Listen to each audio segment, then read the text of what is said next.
So it's most people who find us are typically already on the path of personal discovery, and they know there's something more and they do not know how to access it.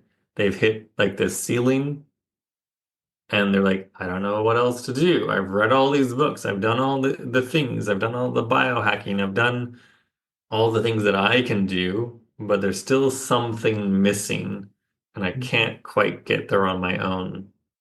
I'm Anne-Marie McQueen, journalist and proud 50-ish woman, and we are here looking for the true truth in perimenopause, menopause, midlife, and beyond. Opening our minds to other possibilities is not always easy. Hot Flash Inc. You're all woman to me. All right, Anne-Marie. Welcome to the Hot Flash Inc. podcast. I am your host and the founder of Hot Flash Inc. I'm a journalist. My name is Anne-Marie McQueen. Thank you so much for being here.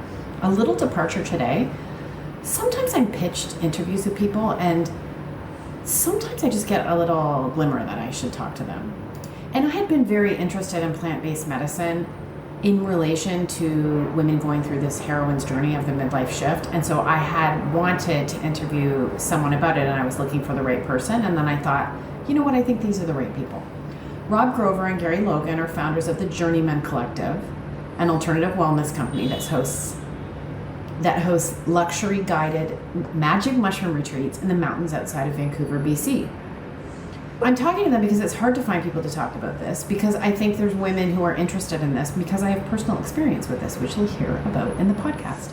They have hosted everyone from entrepreneurs and CEOs to athletes, performers, couples, and small groups.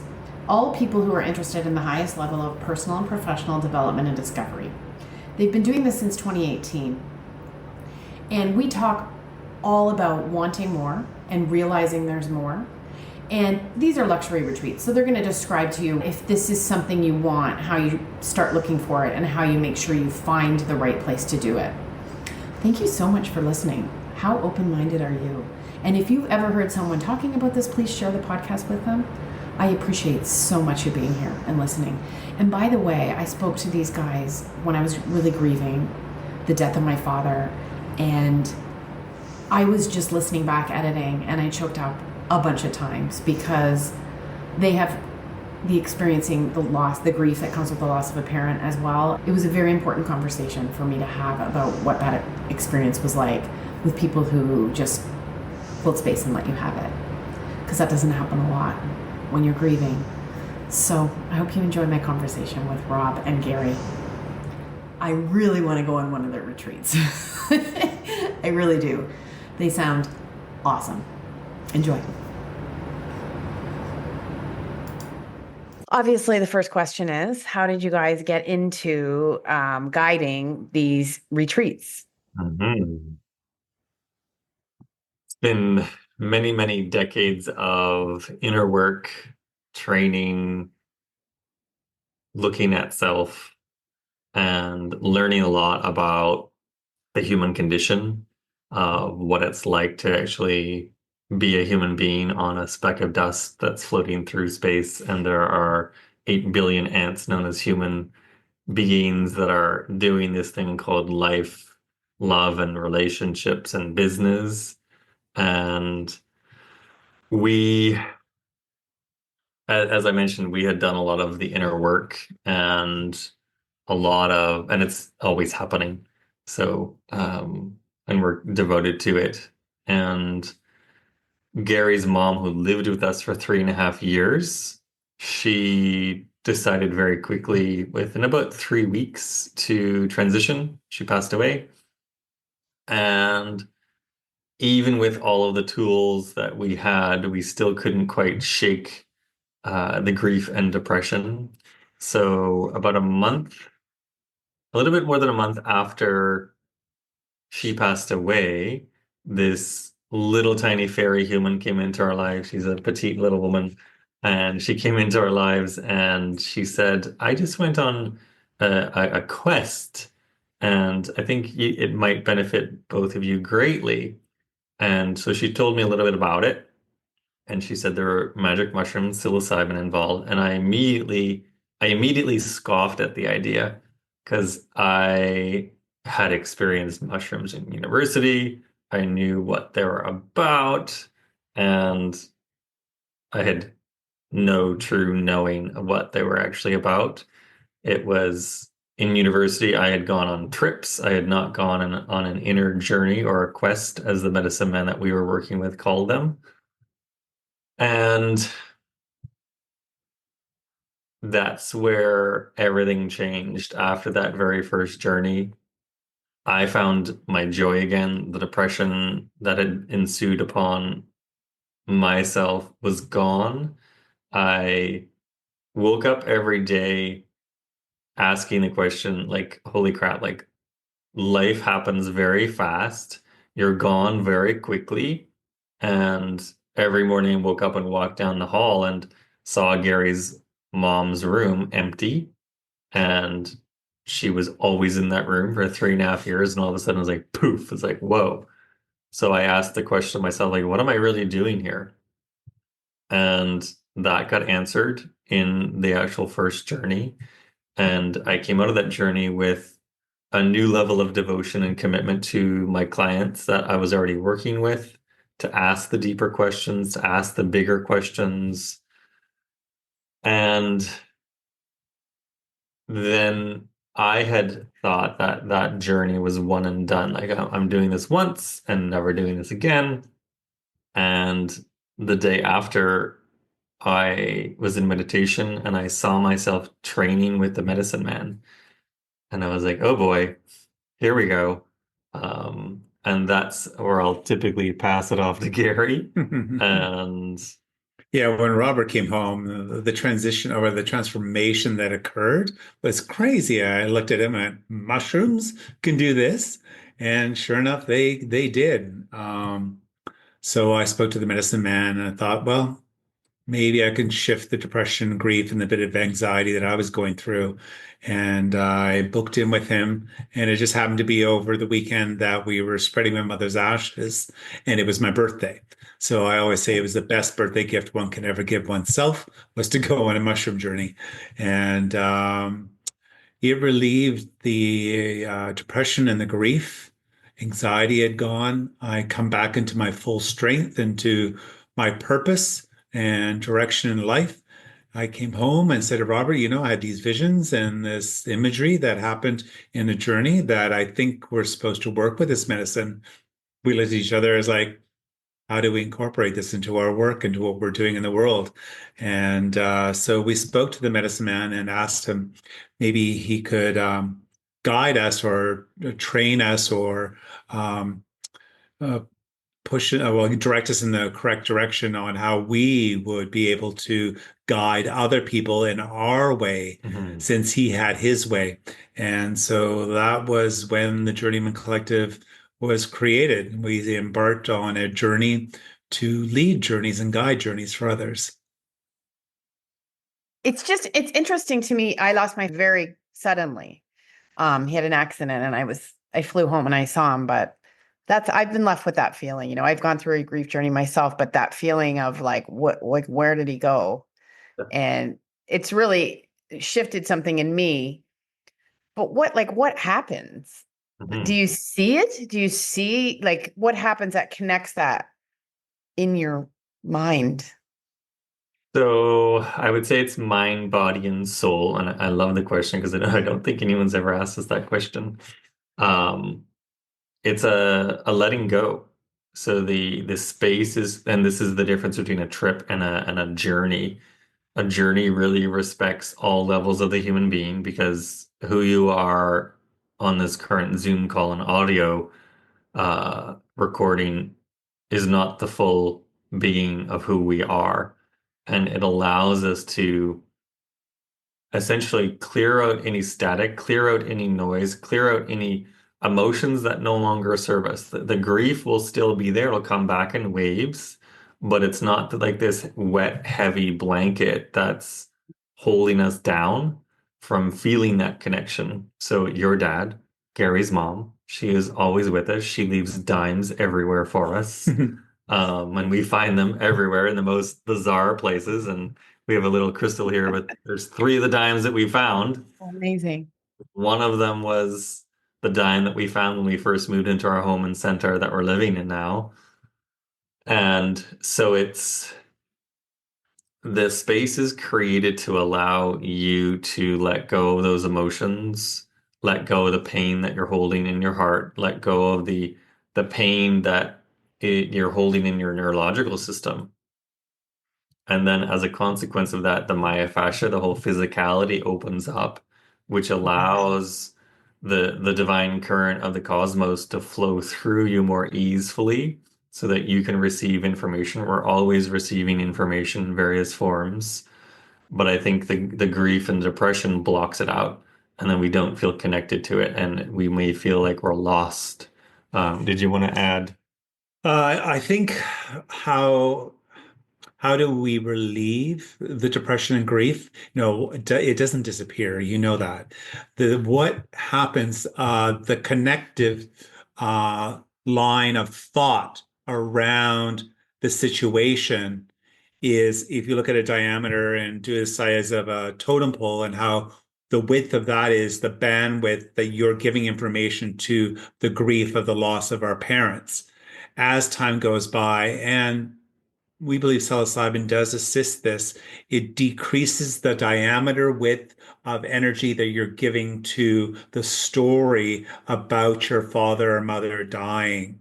And then you don't relive it every day. You don't hang on to it. You know, it's there. It is always there, but the current or the diameter of the bandwidth is lessened. Okay. Okay. And people don't just come to you though for grief, like they come to you for all sorts of growth, right? And you probably have people coming to you in various states of consciousness. Some people who think we're in a purely physical world, and some people who understand a bit about the connection. So can you just talk to me a little bit about that, the different stages and how that works? Has your doctor told you that you're too young for perimenopause, but you just don't feel like yourself? You are not alone. Perimenopause can start earlier than you think. That's why MenoLabs is here, to support you with a range of products and the information you need to confidently speak up and get the care you deserve. They also offer science-backed products like their bestseller, MenoFit, a probiotic designed to help relieve symptoms like hot flashes and night sweats and more, all while supporting your overall health and wellness. Don't settle for less. Visit MenoLabs and get the support you need today. Right now, they're offering our Hot Flash Inc. listeners 20% off using code HOTFLASH20 at menolabs.com. Now for the small print, this statement has not been evaluated by the Food and Drug Administration. This product is not intended to diagnose, treat, cure, or prevent any disease. Yeah, another great question. And like we could probably talk about on that topic for a good hour. Again, we meet everyone where they're at. Most people, like they'll go to our website and some people even show up on calls and like, I don't even know how I got here. I filled out your application and I don't even know how I found you. I just found myself searching for something and you guys popped up. And so with us, it's not just a psilocybin journey. There's a lot of guidance involved in like all of the different tools, all of the different courses and trainings and education that we've received. It's all coalesced into like what's known as the Journeyman Collective. So we pull from the scientific, we pull from the metaphysical, we pull from the shamanic, we pull from the healing arts, we pull from all these different realms to help each of the individuals that come and work with us. And yeah, everyone's at a different space, everyone's at a different level. And what we try to do in our group journeys is we try and place people that are in similar situations or they've had similar pasts. Abuse might be a trend that's in a group that's coming together. We may not necessarily vocalize it, but there may be a history of that. And then as a result, people are experiencing similar things in their relationships in the now that are tied to that. So we look for themes and trends with the people and then place them into groups. And then we respect everyone for where they're at. Like if someone has a grand awareness of the different dimensions of the cosmos, then we respect that. And if someone's like just popping up into this thing that we call unity consciousness or an awareness of the quantum, or some people may even say an awareness of their guides. It's nuanced, and we respect everyone for where they're at. There's no force involved. However, we're going to show up with a really high level of respect and honor and integrity for each and every individual to honor their highest potential. And that's one of the gold standard, or sometimes we call it a platinum standard because it's above the gold standard, in really truly setting that bar of excellence for people.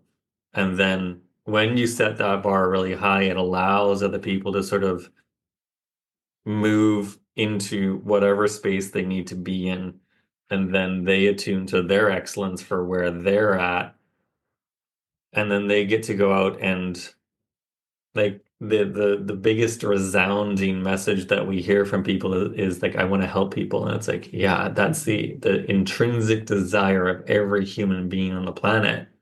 And so it's taking that really broad idea and focusing it in like a laser, like, well, what does your helping others look like? Is it creating art? Is it creating a business? Is it creating um, some sort of foundation, and or is it just a new level of leadership within your own self that you get to share with others? So it's most people who find us are typically already on the path of personal discovery, and they know there's something more and they do not know how to access it. They've hit like this ceiling and they're like, I don't know what else to do. I've read all these books. I've done all the things. I've done all the biohacking. I've done all the things that I can do, but there's still something missing and I can't quite get there on my own. So that's where a guided journey can come in and help support that individual. Okay. So if they're curious, but they're listening to you and going, quantum, cosmos, guides, what are you talking about? Yeah. What's No, the ABC on that? Like, what's the, like, don't freak out, but Hmm. there's probably more than we think there is involved in this planet. well, they know, but they don't know how to talk to people about it. Hmm. Right. So then they just somehow come across the Journeyman Collective and going, they speak some language that I'm speaking inside my head, but not in general public. And then when we speak to them online, we get to know who they are, engage the quality conversation on what level we can take it. Do you take it to the Federation or do you just keep it at Earth level? There's Yeah. and then as time goes on, they develop and they expand their knowledge, and their bandwidth of information is now being, oh, yeah, so this is what happens to me. But I always thought it was just a coincidence. Right. Yeah. Because the medicine meets you, the medicine is nature. We are nature. So the medicine of psilocybin meets you where you're at, innately knows what you can handle. We have that sense as well of like what you can handle as well.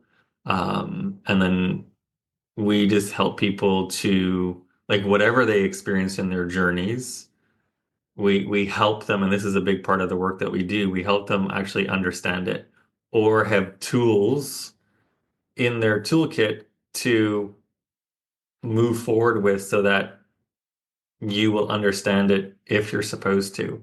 And we often tell people that you're given a data set in your journeys, and it's like a data set of information that you may not have any idea, like, what the heck was that? How do I explain that?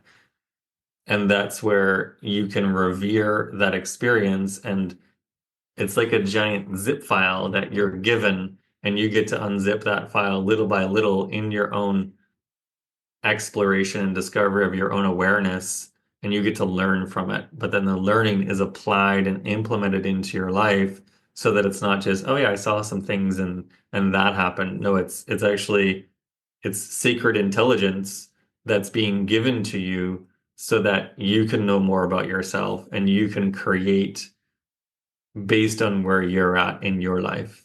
So And we tell people like pay attention to the books that you're going to gravitate towards. It'll hold answers for you, and pay attention to the people that are asking the deeper questions of you. And I think the other part to all of that too is like if you think that the only thing that's real is that which you see with your five senses, then that's your starting spot. That's your starting spot. It's like, okay, ask a question of that. I see the valley out in front of our home right now, and it's like, well, is this all there is? I wonder what else is out there. And if you really like go to YouTube and just like Google like video of Earth and the cosmos, and like it'll show you a whole process of like zooming out from one person to a city to a country to the globe to the solar system to the galaxy and beyond. And then it's like ask a question of that. It's like, wow, we're pretty tiny. Like, what are we all really doing here? There must be more. And it's, I think the pinpoint in what we're talking about here is be curious about everything and be curious about what else you have come here for in this lifetime. Well, I wanted to talk to you, because I ended up doing mushrooms on a weekend in Ottawa. And I had the same thing. Oh, like of high school, and I don't want to do that again. And my friend said, no, no, no, like this will be great. And it was a great weekend. And I felt a profound shift in myself, and struggles that I had had.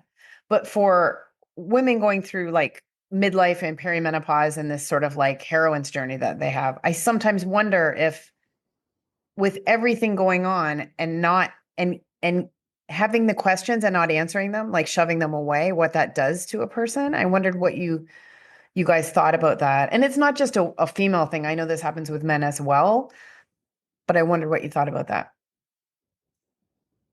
I think, oh gosh, again, there's so many things in that question as well. So brilliant question again. I think when we start to listen to this body, this thing that we call a body, it is like it's a divine piece of technology that has nature, the natural forces of the universe has coalesced the matter of who you are, and it's coalesced the matter of your being. And we often say that human beings are like sandcastles. One minute we're here, and the next minute someone touches it and poof, we're gone. What is that? That's a whole nother conversation. But in this context, there's innate intelligence within the body that can actually support the process of going through menopause, perimenopause, if we really start to listen to the body. However, we have to ask the questions. Ask the question, the answer will always be shown.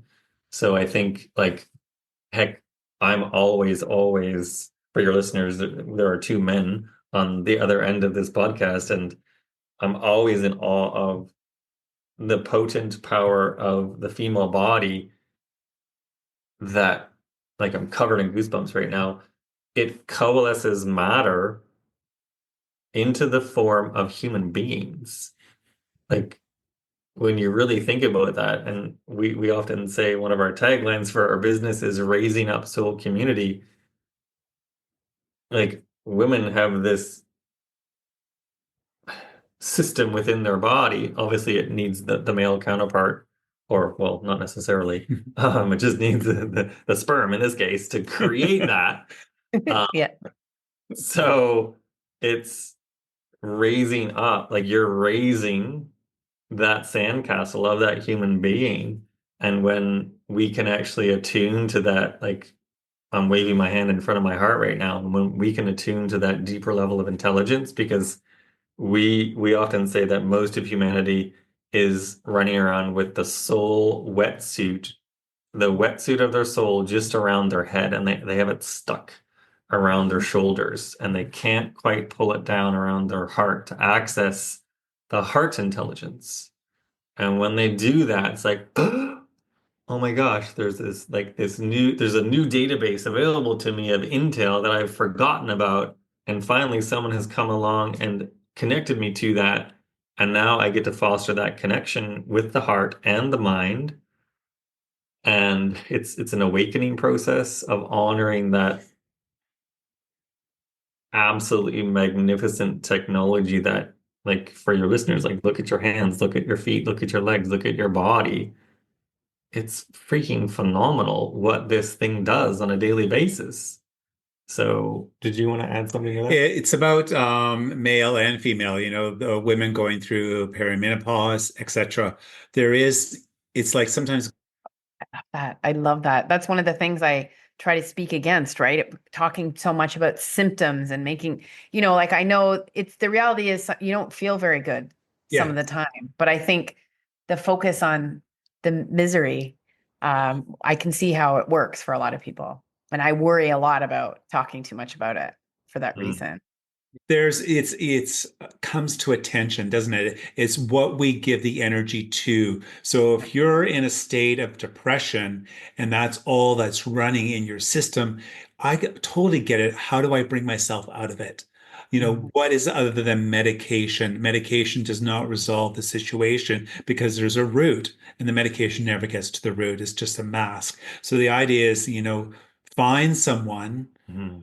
anyone that you can talk to about what's going on and work through. Talk therapy is good. We always hear from our clients, 10 years of talk therapy were completed in 4 days with the Journeyman Collective. So as Wow. like, we understand talk therapy and we really support it in the beginning stages of the issue that is going on. But if you're doing talk therapy for 6, 7 years and they're ripping over the Band-Aid every time, the idea is like, okay, I'm going to close that Band-Aid and find an alternative method called self to Mhm. work through it. Because when you really think about it, it's created within. Yeah. Everything is created within. So if I created it, I can uncreate it. The symptoms Yeah. are like little yellow flags on the play. I'm Yeah. like, hey, look here, pay attention here. Your body's Yeah. talking to you. Yeah.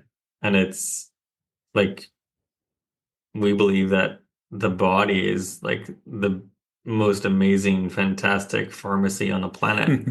And we can learn how to, like, again, through the technology of this human being, of this meat suit, we can learn how to use it to regulate all of our hormones, all of our chemicals, um, all of our natural ways to heal.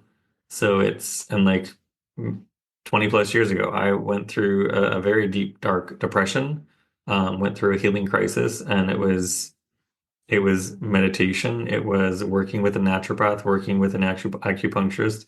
I had a team that supported me. And now that team is different.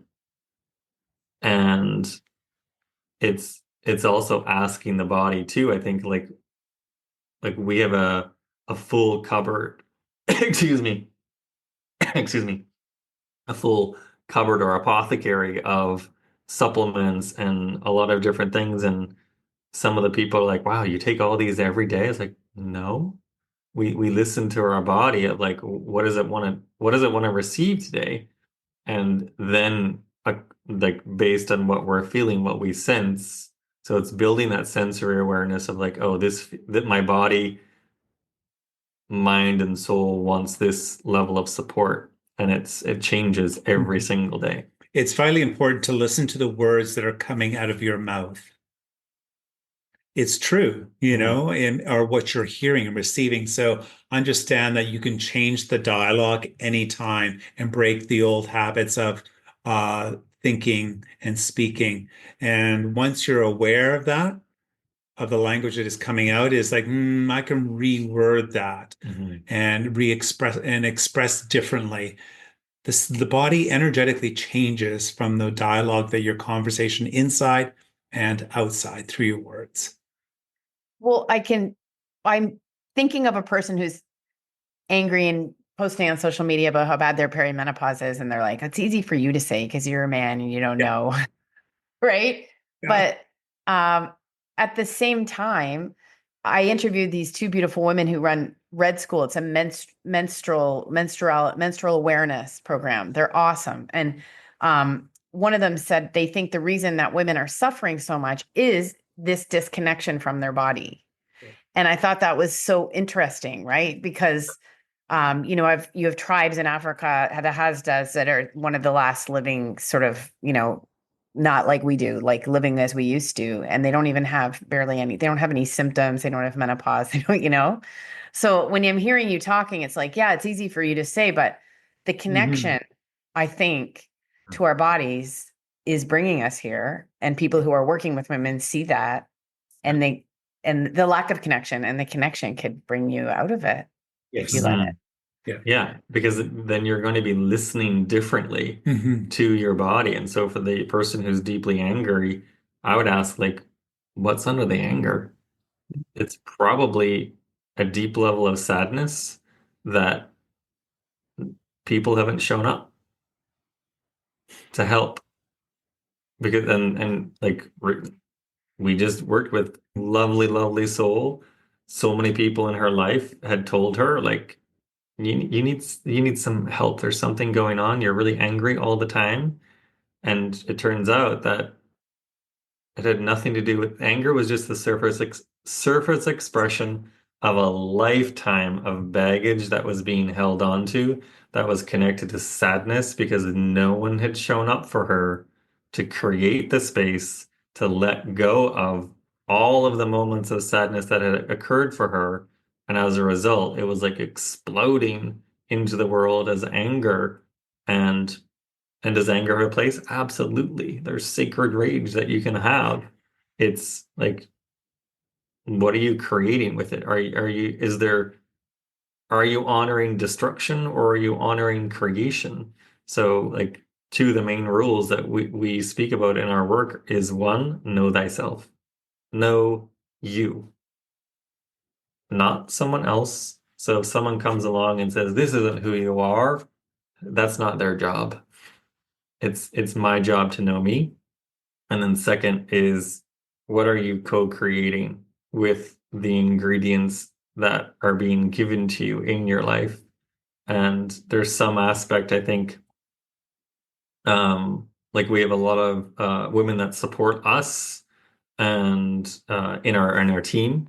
And I think there's a return to the whole sacred way of connecting to the body as you're actually going through your cycle. And like I've seen it, I've even felt it in one of our team members recently, where when she was going through the whole support structure in a journey, like she was processing through a massive menstrual cycle, and she was like, what is going on?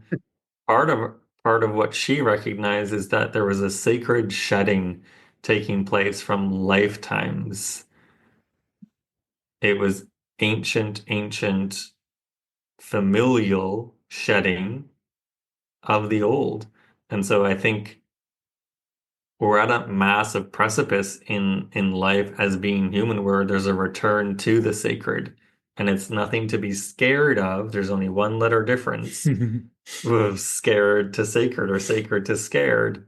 And I think our culture has demonized and made it too woo to honor life as being sacred, when it actually is. Like, every single person that's going to listen to this, every human, there's a sacred part of self that's yearning to be reconnected with.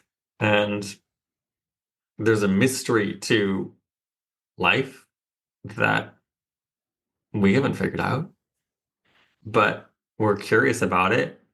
And like, heck, like, what are we all doing here on this little planet? And we go about life and we do these things and we're so serious about it, and we're going through this path of enlightenment, and it's like, it's very serious business when when you actually think about it. It's lighten up. So how can we lighten up as we go through this, and just honor the person before you? Have no idea of the stories, like the stories that we have heard of what people have grown through and gone through in their lives. It is We have 6.5 years of stories. holy. Yeah. What's like a really good one that you can tell me? Um, I know it's hard to choose. yeah. As soon as you mentioned that, like I think there's a gentleman that we worked with, and he was abused, straight out of the womb up until his early teens, and just impregnated with fear from his abuser, and everything that he created in his life was through the lens of fear. And he had created brilliant things, but then he came on a journey and he realized that that way had to give way to something greater. And he had been in communication with different people and who were speaking about the quantum and speaking about this other version of reality that's available to people. And he had this inner calling to explore it. And he was probably what I would say is stuck in three-dimensional reality or Cartesian reality. And he came through the journey, and this is quite common for a lot of people, no matter if they've been abused or have had a great life. They come to this place within self where a lot of the abuse has fallen away. That you're not going to forget it, but the energetic, emotional, mental anguish charge around it is now typically cried away. And that's the other thing, people are given that space to just like cry it out, and clearing out all of that trauma from the system, from the mental, emotional, spiritual being, physical being as well. And then coming onto this other side of recognizing that, oh, that piece of me that I was looking for isn't out there. It's inside of me. And there's a vast, multi-layered, dimensional reality that's available to me in every waking moment of life. And all I have to do is close my eyes and go inside of myself and explore it and connect with it. And as a function of that, that individual left with one of the things that he shared was, I'm not sure what this feeling is, but I think it's what they call peace. Mm. And it was the first time that he had experienced that in his life. Wow. Yeah. And so then we teach people, it's like, remember this moment, because that's a touchstone moment. We can recall the dramas and traumas of yesterday and yesteryear and talk about them ad nauseum. But do we ever really focus on like, oh my gosh, you remember that really epic moment in my life when I remember this part of me? And then like, how do I So true.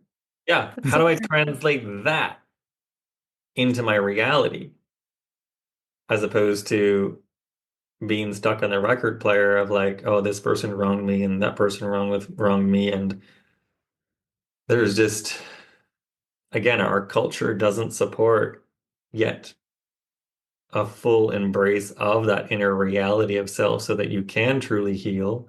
And that's part of why we're doing what we're doing, because we recognize that the mystical aspect of living has been sort of taken away. The sacred part of living a life has been plucked out of our society and deemed to be woo, or even the idea that someone could work with their own energy every day and decrease their symptoms, and like work with how they think and choose how they want to feel, and really start to focus on that. And then as a function of that, the symptoms will disappear.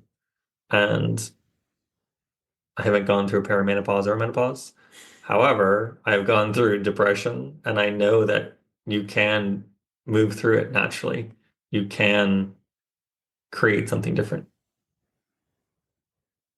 It's also interesting to me, the more I do work on this, the more I see how people make fun of it. Like, it's more obvious to me because we all absorbed that, right? Before, like, that's sort of like a tribal thing. It's at every turn. anyone who does it is mocked. If you were doing one of these journeys, it'll be a storyline in a TV show that like the person they want you to know is nuts did something like this. These things all kind of get in our brain, right? Like on a subtle. Can you just talk about that a little bit? Because you're working in this field that people are sort of actively doing this. And I don't know, you seem like you're pretty chill about it, but how do you deal with it? We ignore it. Yeah. Yeah, we don't give attention to it. We get the questions, if there's a partner and one of the partners coming for a journey, we sometimes will speak to the other partner that's staying at home. And, the first question is like, are they going to come home different and changed and then want a divorce? It's like, we can't predict anything what's going to happen. All we're going to predict is that we're going to be here to guide you safely in this journey of your life that you're moving through. And when they come home, you will see a massive change. Good? Yes. It always gets better. The relationship always gets better. Are they going to lose their minds? They ask us. No, they're probably going to find more of their mind. Well, you're supposed to actually lose your A mind. little bit, yeah. In that, lose the old. Yeah, lose the old ways of thinking, Yeah. feeling, doing, and being. Yeah. And then you're going to go home like, oh, well, I no longer want to do that thing anymore. I no longer want to think that way anymore. So as a function of that, you have lost part of your mind because you're supposed to lose parts of your mind and open up to a more a fuller aspect of your mind and expand into a new way of thinking, being, and doing.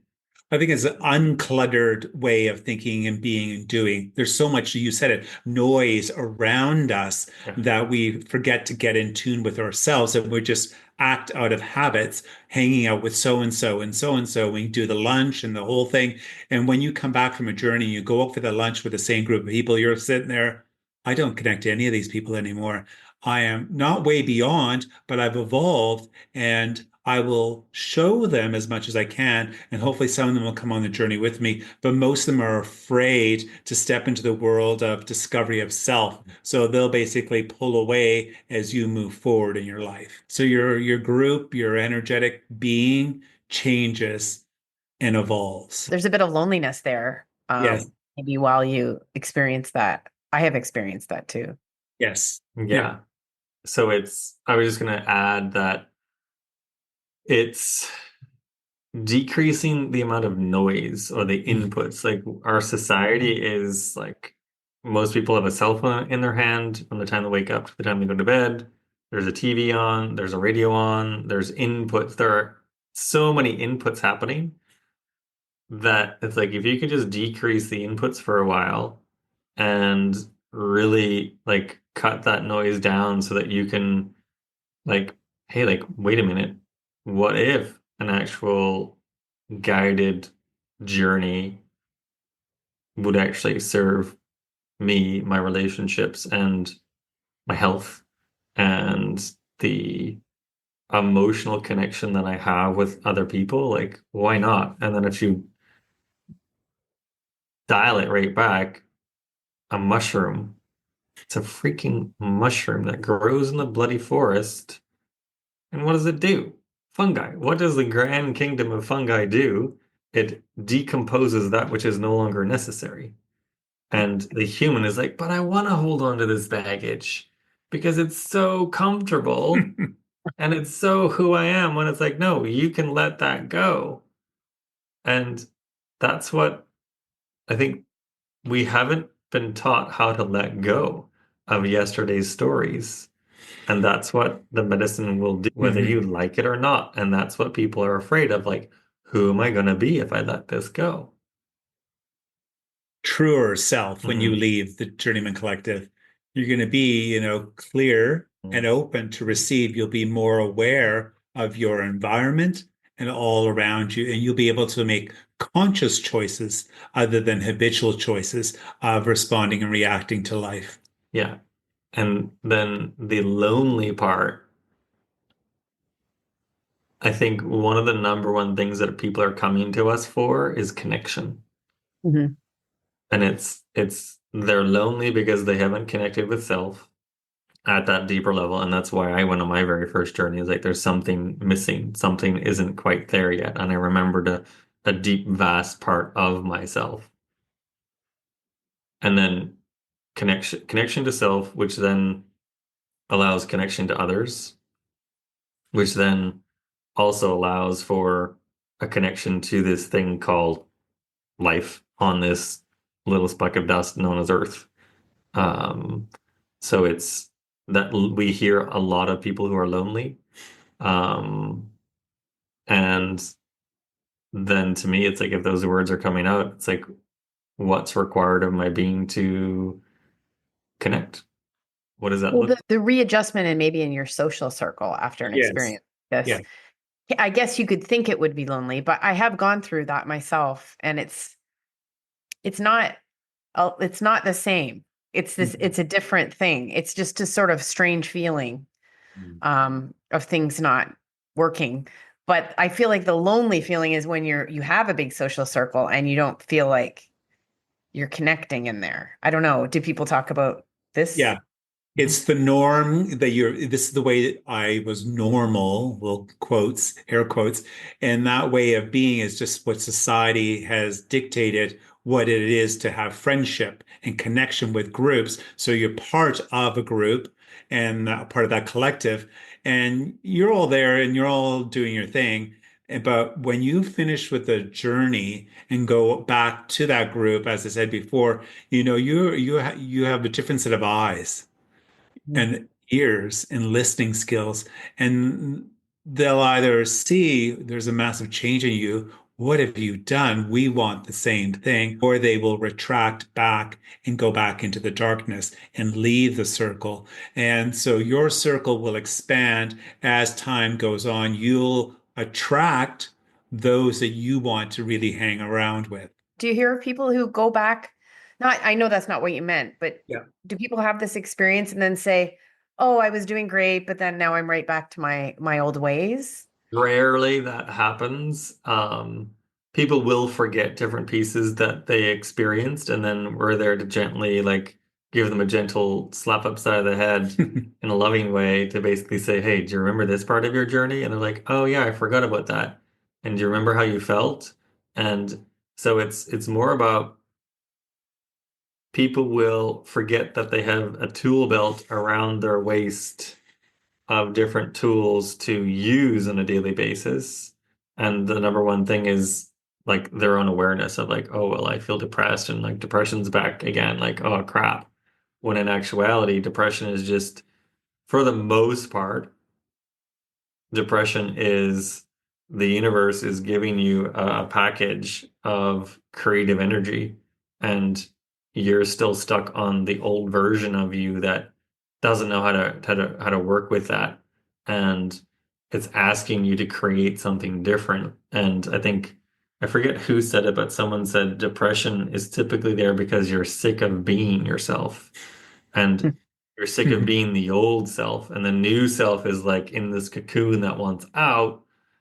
And when you actually learn to chip away at that and ask yourself, what am I to create with this feeling? It will start to happen. The depression will start to ease. So it's recognizing that, hey, I have tools and I've just forgotten that I had the tools or I have the tools. And We stay connected with our clients from 6 years ago. And it's like we get the ping to give them a call or a Zoom link, and or they'll do the same thing. It's like, oh, I was just thinking about you. And it's like, okay, let's jump on a call. And then it's like a refresher with Rob and Gary. It's like we're there as your reminder. It's like, remember the pathway forward. And it's like, oh, I forgot about that. Oh, I remember that thing. Oh, just the one word will trigger them back into their new way of being other than the old habits, because we know habits are very hard to break. So it's you have to train or retrain yourself on thinking, being, and doing. Yeah. These are luxury retreats that you offer. Therefore, so not everyone can access this kind of thing. They don't have the time or the funds. What's your advice for someone who's curious to try and at least do something? Search. Yeah. Know who you are going to be guided by. There's a vast difference between a trip sitter and a guide. Guides will have a full awareness of what the individual is going through on the spiritual, mental, emotional, and physical. A sitter will typically just be there to hand you a tissue because you're crying. Um, and so just know who you're actually going to be working with, know their experience and where they're coming from, and like spend the time. Don't just click on a button and enroll in a journey. Like we've heard stories of people like, oh yeah, I enrolled in a retreat and then I showed up and I didn't even realize it was a mushroom retreat, and 2 hours after arriving, we're in a journey and I wasn't prepared. So be prepared, make certain that there's preparation, immersive support during your in-person, and also integration support afterwards.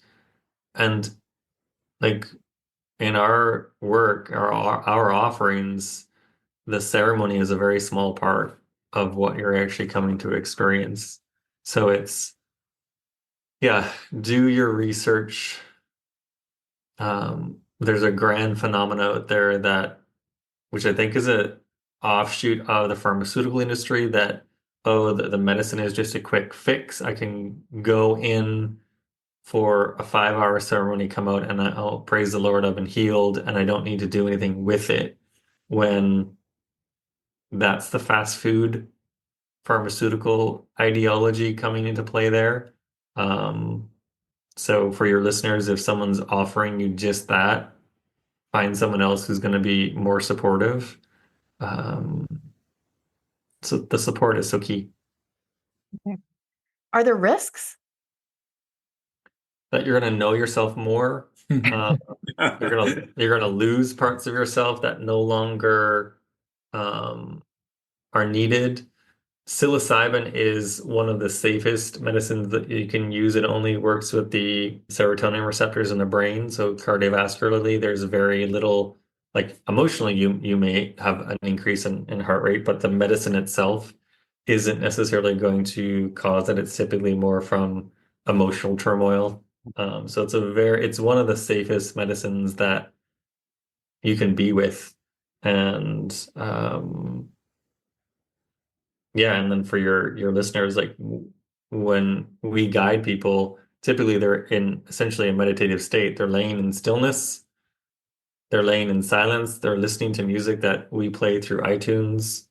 And yeah, there's a shedding of the old, there's a deeper connection to self, and then there's an expanded level of awareness that you get to honor potentially for the rest of your life. A lot of our people will come through one journey with us and be like, wow, I'm not sure I ever need to come back. Like I've got so much to work with, that they're excited to work with.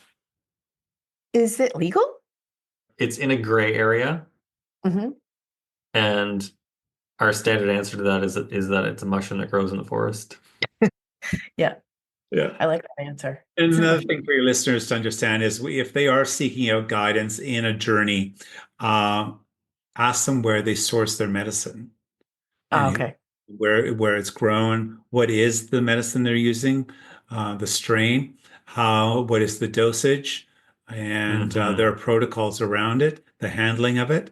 There's so much to know before stepping into a journey. And even, some people say, oh, I can do it on my own. I said, yeah, we've heard stories of doing it on your own. But if you truly want to move through anything in your life, guidance is the key factor in the process of working with the mushroom.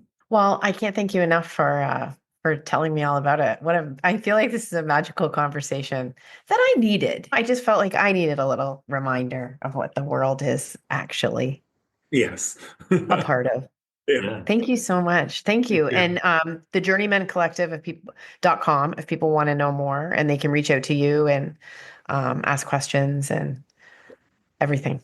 Yeah, you can follow us on Instagram, and we're in LinkedIn also, and our website. Amazing. Thank you so much. Thanks, Anne-Marie. Thanks. Hot Flash Inc. was created and is hosted by Anne-Marie McQueen, produced and edited by Sonia Mack. The information contained in this podcast is intended for informational purposes only and is not intended for the purpose of diagnosing, treating, curing, or preventing any disease. Before using any products referenced on the podcast, consult with your healthcare provider, read all labels, and heed all directions and cautions that accompany the products. Information received through the podcast should not be used in place of a consultation or advice from a healthcare provider. If you suspect you have a medical problem, i.e. menopause or anything else, or any healthcare questions, please promptly see your healthcare provider. This podcast, including Anne-Marie McQueen and any producers or editors, disclaim any responsibility from any possible adverse effects from the use of any information contained herein. Opinions of guests on this podcast are their own, and the podcast does not endorse or accept responsibility for statements made by guests. This podcast does not make any representations or warranties about a guest's qualifications or credibility. This podcast may contain paid endorsements and advertisements for products or services. Individuals on this podcast may have direct or indirect financial interest in products or services referred to herein. This podcast is owned by Hot Flash Inc. Media.